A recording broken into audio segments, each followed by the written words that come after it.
Hello and welcome. In this work example, we're taking a look at using Kirchhoff's laws to state some equations that relate all of those quantities that you see spelled out on the circuit diagram figure 5.1.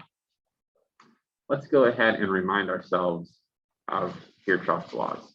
So Kirchhoff's first law is a consequence of the fact that charge is conserved. Charge is neither created nor destroyed.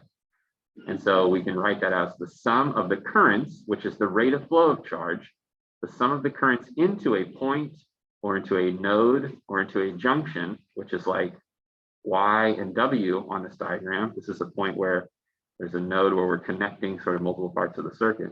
The sum of the currents in equals the sum of the currents out. So all the currents that go into this node come out of it.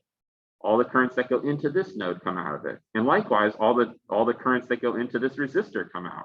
All the currents that go into this source of EMF come out, right? So the charge is conserved. The second of Kirchhoff's laws is a consequence of the fact that mass energy is conserved.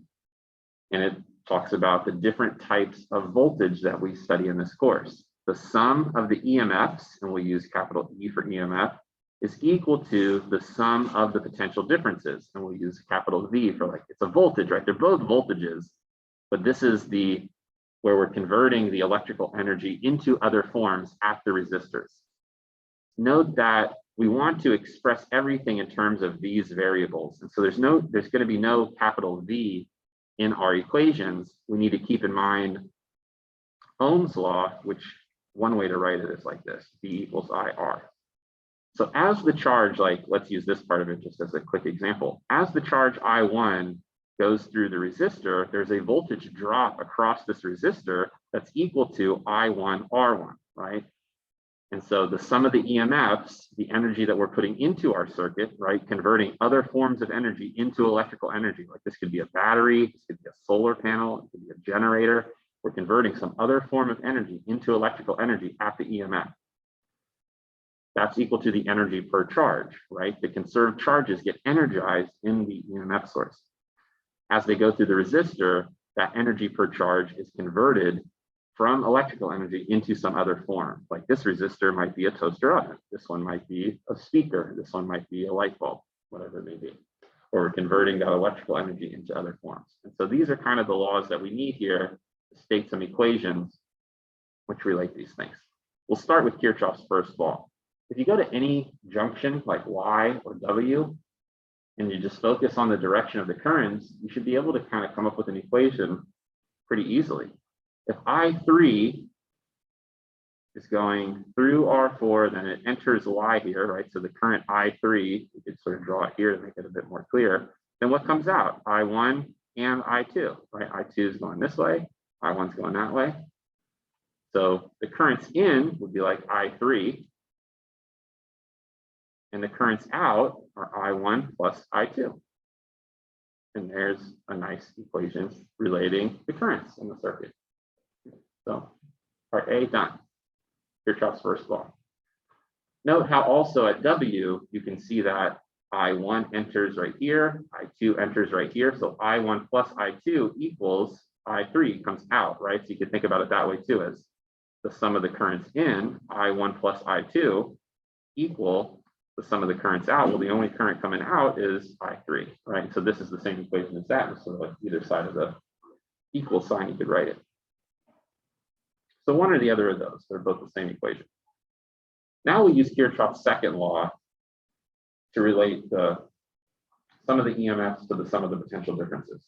If we do the outside loop, W, X, Y, Z, W, E1 is a source of EMF, and the negative terminal is here and the positive terminal is here.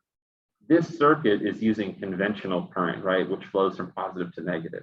Remember, we talked about how what's actually happening inside the wire is usually negatively charged electrons are repelled by the negative terminal, right? So the electrons are actually moving against the direction of conventional current.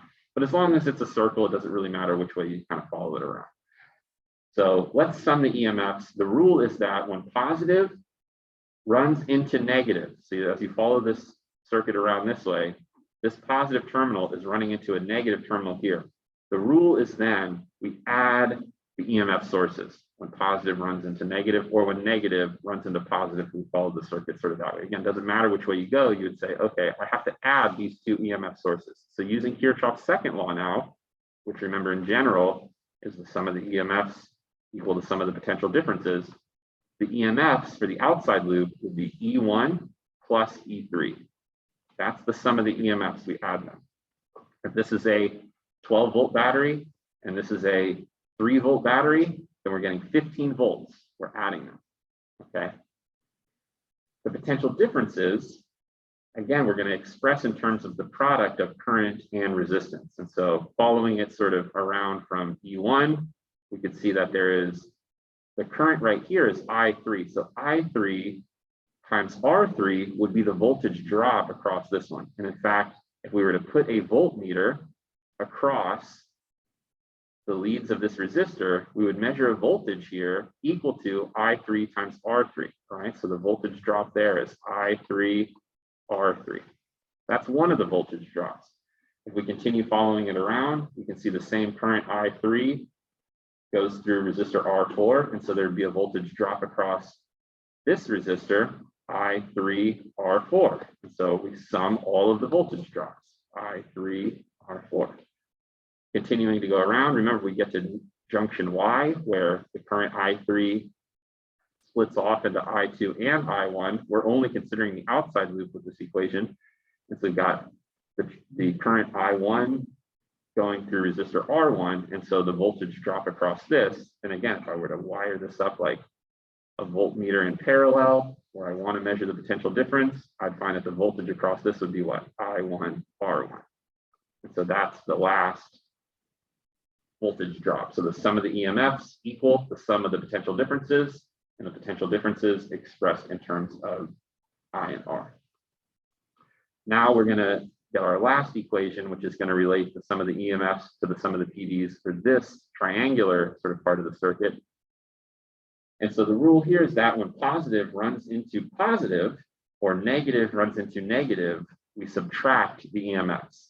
So that's the slight difference here. And that's probably the typical mistake that students would make on this question, is forgetting to sort of deal with the polarity of the EMF sources.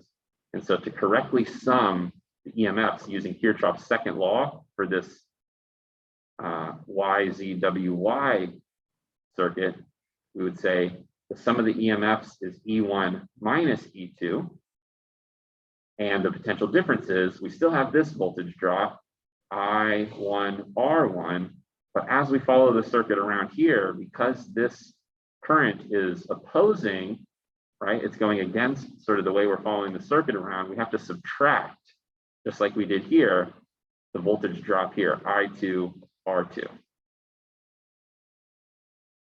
So this would be part C, this equation would be part B, and this equation, or this one, would be part A.